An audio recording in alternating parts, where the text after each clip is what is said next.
ఖమ్మం జిల్లా యువత అంటేనే యావత్ తెలంగాణ స్టేట్లోనే ఒక పెద్ద పేరు ఉంది. ఖమ్మం జిల్లా యువత తలుచుకుంటే పార్టీల్ని, నాయకుల్ని కూడా చేంజ్ చేయగల శక్తి మన ఖమ్మం జిల్లా యువత దగ్గర ఉంది.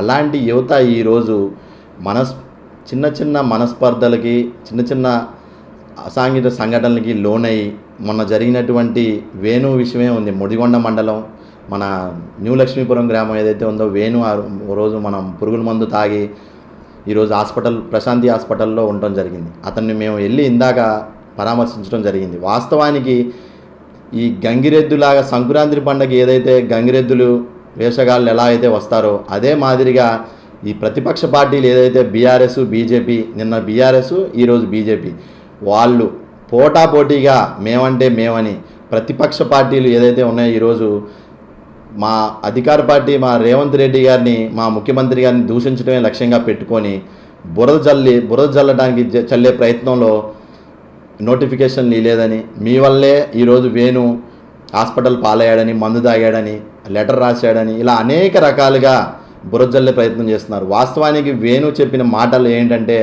అన్న బయట ఎంతోమంది నాయకులు వచ్చిపోతూ ఉన్నారు, వాళ్ళు ఏం మాట్లాడుతూ ఉన్నారో బయట మైకుల దగ్గర నాకైతే తెలియదన్నా, నన్నైతే చూసిపోతూ ఉన్నారు, నాకైతే తెలియదు ఎవరు వచ్చిపోతూ ఉన్నారో. నా మీద నేను వాస్తవాన్ని నేను చెప్పాను, ఇట్లా జరుగుతుందిరా బాబు, నీ మీద ఇన్ని అవాంఛనీయమైన సంఘటనలు, ఒక వ్యతిరేకమైన శక్తులు ఈరోజు కాంగ్రెస్ పార్టీని భ్రష్టు పట్టించడానికి ఈరోజు బయట ఎన్నో రకాలుగా చేస్తూ ఉన్నాయి, కుట్రలు చేస్తూ ఉన్నాయి అంటే నాకైతే వాస్తవానికి ఏమీ తెలియదన్నా. నేను కాంగ్రెస్ పార్టీకి విజయుడినన్నా, నేను కాంగ్రెస్ గతంలో బట్టి గారి తరపున నేను పనిచేశానని చెప్పడం కూడా జరిగింది.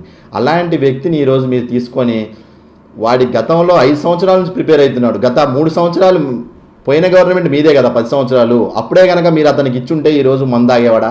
మీరు ఎలాగూ గత ప్రభుత్వంలో మీరు విద్యార్థులు చేసిన నష్టాలన్నీ కూడా ఈరోజు మా రేవంత్ రెడ్డి అన్న 2 సంవత్సరాలన్నరలోనే 60,000 పైచలకు జాబ్ నోటిఫికేషన్ ఇవ్వడం జరిగింది. మీరు 10 సంవత్సరాల్లో ఇవ్వలేనిది మేము ఈరోజు చేసాం.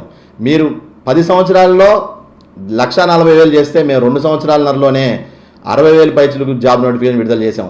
గత ప్రభుత్వంలో కనుక చూసుకున్నట్లయితే మీరు చేసిన పనులు, గత ప్రభుత్వంలో మీరు ఎన్నో రకాలుగా ప్రజల్ని, యువతని ఎంతో రకాలుగా ఇబ్బంది పెట్టారు.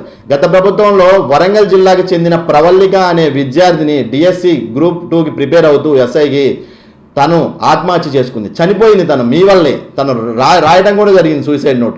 అతనికి ఏం న్యాయం జరిగింది? మీరేం చేశారు? మీ ప్రభుత్వంలో మా మీద వేలెత్తి చూపుతున్నారు ఈరోజు.